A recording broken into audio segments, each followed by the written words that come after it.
करोनी सीता जटायू धरण श्रीरामानी लक्ष्मण करावया सीता गवेषण वनोपवन शोधिती. श्री संत नाथ मला सांगतात, कथेचा प्रसंग असा चालू आहे की जटायूचा उद्धार केलेला आहे आणि जटायूचा उद्धार करून रामपूर्व आणि लक्ष्मण आता सीता मातेची शुद्धी करीत आहेत वनामध्ये, असं त्या ठिकाणी कथा चालू आहे.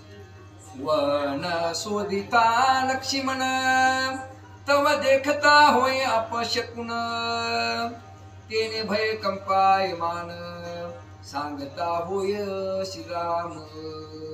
मग सीता मातेची शुद्धी करीत असताना म्हणतात, मग वनामध्ये त्या ठिकाणी आपशकून होऊ लागले म्हणतात आणि आपशकून होत असताना मग लक्ष्मण म्हणू लागले रामप्रभूला की त्या ठिकाणी आपला आपशकून होता येतं, आपण सीता मातेची शुद्धी करत आहोत, असं त्या ठिकाणी एकमेकाचा दोघांचा संवाद चालू होता. सौमित्र तेजस्वी महावीर परनारी सरोदर सत्यवादी अति पवित्र नित्य एकाग्र श्रीराम भजनी. सांगितलं सौमित्र म्हणजे लक्ष्मण त्या ठिकाणी अतिशय पवित्र आहेत, सात्विक आहेत आणि रात्रंदिवस रामप्रभूंच्या भजनामध्ये त्या ठिकाणी आहेत, म्हणून त्या ठिकाणी अतिशय सत्यवादी बोलतात कोणतरी. म्हणून लक्ष्मणाने सांगितलं, रामा त्या ठिकाणी वनामध्ये आपले आपशकून आहेत, काय कारण असं सांगा बरं, असं रामप्रभूला लक्ष्मण बोलत होते. त्या गोनिया धनमान रमा ते दोन्ही श्रीराम भजन ऐसा सौमित्र अति पावन अशुभ चिन्ह अनुवादी. लक्ष्मणाने त्या ठिकाणी स्वतःचा राज्याचा त्याग केला, स्वतःच्या पत्नीचा त्याग केला आणि त्याग करून मनाला आले. कशामुळं?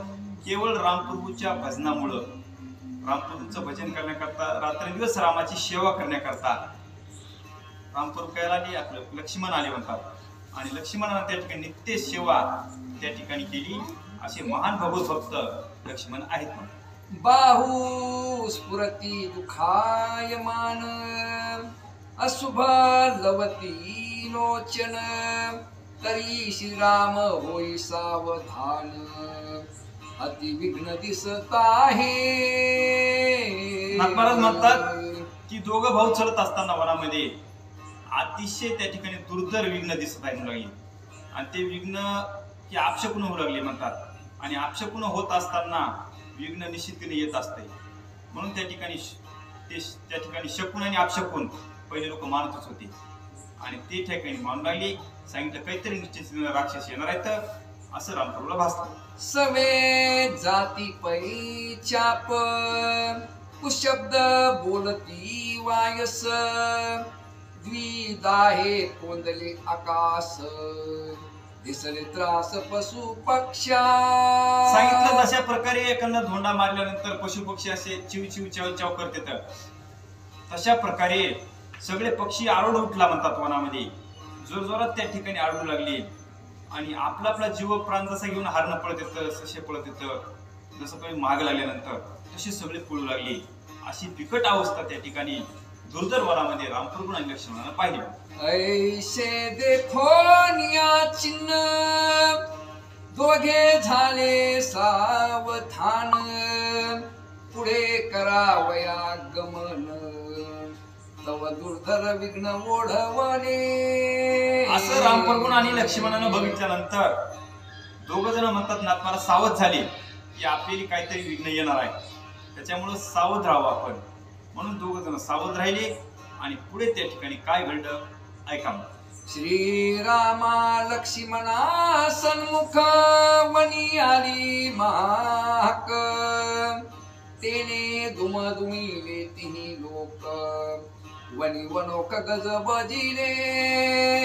सांगितलं रामप्रभू आणि लक्ष्मणाला बघून दुर्धर हाक आली, अशी हाक मारली, आरोळी मारली की त्या ठिकाणी आकाशापर्यंत आवाज जावा, नभोमंडळापर्यंत आवाज जावा, अशा प्रकारचा दीर्घ स्वरामध्ये त्या ठिकाणी त्या आवाज आला म्हणतात. स्वापदे आक्रोशे आरडी यका दीर्घ स्वरे गर्जती यक मूर्छा गत पडती वृक्षे उन्मळती समोळी. सांगितलं अशा आवाजानं म्हटले नाथ महाराज वृक्षाचे वृक्ष त्या ठिकाणी उघडून पडू लागली. इतका जोरात आवाज होता, साधा आवाज असेल का. आणि त्या ठिकाणी पशु पक्षी आपला प्राण घेऊन पडू लागली. आणि त्या ठिकाणी जे प्राणी मात्र असतात त्या सगळ्या त्या ठिकाणी आपला आपला जीव लपवण्याचा प्रयत्न करू लागल्या. असं त्या ठिकाणी दुर्धर विघ्न उडवलं म्हणतात.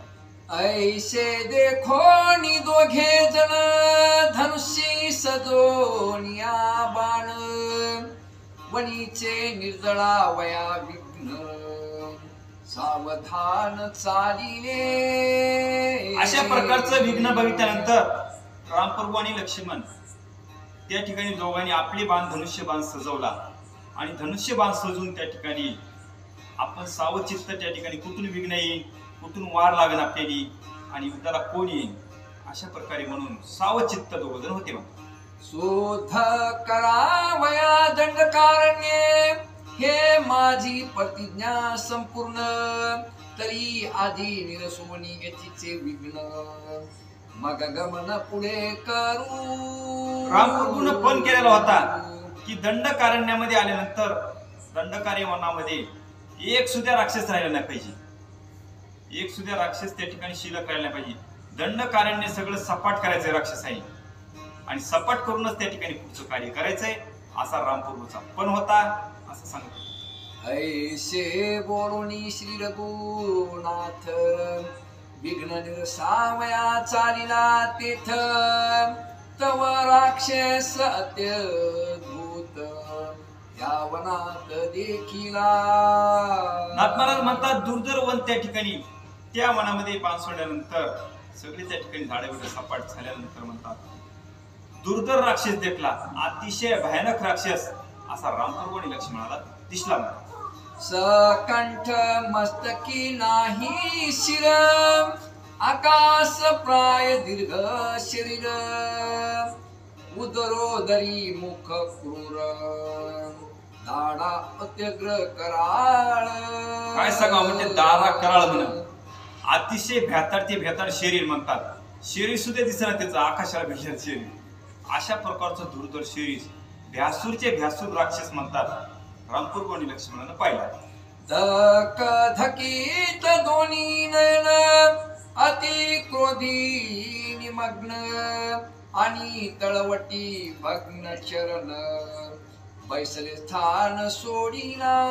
सांगितलं त्यानं जसं काय बसलं म्हणतात बसलेलं स्थान सोडणार आणि जे काय आकाशातून समजा येईल ते तिकडेच घेऊन टाकायचं. अशा प्रकारचा मोठा राक्षस आबळ आकाशात इतका मोठा म्हणल्या पाखरा ठेवणार आहे का कुणाला ठेवणार आहे, जे काय आकाशातून जाईल त्याला घेऊन टाकायचं. अशा प्रकारचा धिप्पाड राक्षस विक्राळ दात म्हणतात. अशा दाढ एवढा मोठा डोळे अशी एवढा मोठे अशा प्रकारचा क्रूर राक्षस त्या ठिकाणी पाहिला. अति सलंब दोन्ही हात एक एक बाहू योजनात हात जस दिशा भोवत कवडोनी खात पशु पक्षी. नाथ महाराज म्हणले त्याचे हात जे होते एक एक समज काय कशा हात होते एक एक योजना आणि एक एक योजना हात म्हणतात. इथून शरीर हे काय राहिलं त्याचं आणि एक एक योजना असताना तर काय झालं म्हणतात इकून पशु आला ह्याचा आपल्या कपाळ घालायचा, तिकून पक्षी आला 10 दिशेला हात पुरू लागले त्याचे. अशा प्रकारचे त्याचे हात होते 10 दिशेला पुरणारी आणि ते राक्षस त्या ठिकाणी रामप्रभू आणि लक्ष्मणानं पाहिला. मत मातंगाचे कळप मुखामादी होती गडप सिंह व्याघ्र अस्वली अमुप मुखी निशपतो हाती. त्या राक्षसानं म्हणतात त्या ठिकाणी वाघ जंगलाचा राजा असते समजा सिंह पळालाय धरायचा हातामध्ये सिंह एकेच घासामध्ये सिंह संपला. त्या ठिकाणी हारण पळाले कळपचे कळप एकदा धरायचं दोन्ही हातामध्ये आणि कळपला कळप धरून त्या ठिकाणी खाऊन टाकायचं. अशा प्रकारे जे काही त्या ठिकाणी वनामधून प्रवेश करण त्याच्या हातापर्यंत फक्त आळगाव हाताला लागला त्या ठिकाणी त्याचा जीव गेला एका घासामध्ये संपवायचा. अशा प्रकारचा ते राक्षस रामप्रभू आणि लक्ष्मण पाहिला. पक्षी उडता योजनात धरून घाली मुखात पशु वनांतरी चरत कवडोनी समस्त मुखी घाली. नाथमहाराज म्हणले पशु पक्षी त्या ठिकाणी वनातून जात असताना एकही जिवंत पक्षी तिथून त्या वनातून गेला नाही म्हणे. आला की त्या ठिकाणी घासा संपवायचा. आणि जे चरत होते जनावर समजा हरण व्याघ्र नाना प्रकारचे असतात, म्हशी असतात गावरान काही काही समजा अशा प्रकारचे जे त्या ठिकाणी असतात ते सगळे चराय आलेली ते सुद्धा खाऊन टाकायचा सगळा. अशा प्रकारचा राक्षस दुर्धर त्या वनामध्ये रहवास करत होता.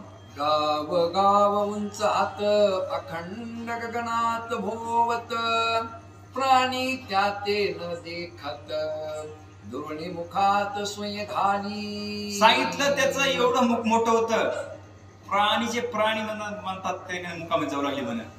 आता मुख तोड असल्यानंतर तोंड कोड असेल, डोळे केवढे असतील, हात एक एक योजना म्हणल्यानंतर ती लहान असणार आहे का ती. अशा प्रकारचा राक्षस म्हणतात वनामध्ये एकाही प्राण्याला जिवंत ठेवत नव्हता असं सांगतात. बंद दिशे जैसा पर्वत, गुप्त कर भोवत गगनात, प्राण्याचे लक्षे नाही तेथ, धरुणी समस्त मुखी घाली. सांगितलं प्राणी मात्रेला सुद्धा कळत नव्हतं की इतक्या लांब आपल्या हात येणार नाही, काहीच नाही. नुसत्या सावलीनं त्या ठिकाणी येत होतो म्हणून, सावलीसारखा आल्याबरोबर हाताला सावलीसारखा मुखामध्ये डायरेक्ट अशा प्रकारची शक्ती होती. आणि त्या शक्तीनं त्या ठिकाणी सगळं त्या ठिकाणी राक्षस ते म्हणतात सगळ्या प्राणी मात्राला पशु पक्षाला आणि सगळ्यांना त्या ठिकाणी गिळू लागला. मारावया राम लक्ष्मण, रावणे धाडिले 8 जण, ते राक्षस महाबळी दारुण, दोघाशी धरून मारावया. त्या राक्षसाने त्या ठिकाणी 8 जण झाले म्हणतात. आणि 8 जण झाल्यानंतर रामप्रभूने लक्ष्मणाला सांगितलं, ए चाल लवकर त्या ठिकाणी त्या दोघांच्या ठिकाणी धरा आणि त्या ठिकाणी मारा. अशा प्रकारची त्या ठिकाणी आज्ञा दिली म्हणतात. पुढीने अति गुड विपिनी, वाट धरुणी मारावया दोन्ही, 8ही निघाले कबंधवनी, कवतेने धरुणी बक्षिले. सांगितलं होतं पुन्हा रावणानं सांगितलं होतं 8 जणांनी. कोणच्या लक्षात आहे का? रावणानं सांगितलं राम आणि लक्ष्मण येत आहेत. आणि ते आल्यानंतर 8 जणांनी आदेश दिला होता पाठीमाग, हे काही कबंधाचे राक्षस नाहीत, हे रावणाचे राक्षस आहेत. आणि त्यांनी सांगितलं होतं राम आणि लक्ष्मण दिसले माग मागाल ते रामाच्या लक्ष्मणाच्या आले की ते कबंधाच्या मिठीत घुसली. ते कबंध होता राक्षस. आणि कबंधानं काय केलं म्हणतात, ते समजेल 8 जण त्या ठिकाणी सगळं त्या ठिकाणी गिळून घेतले असं म्हणतात.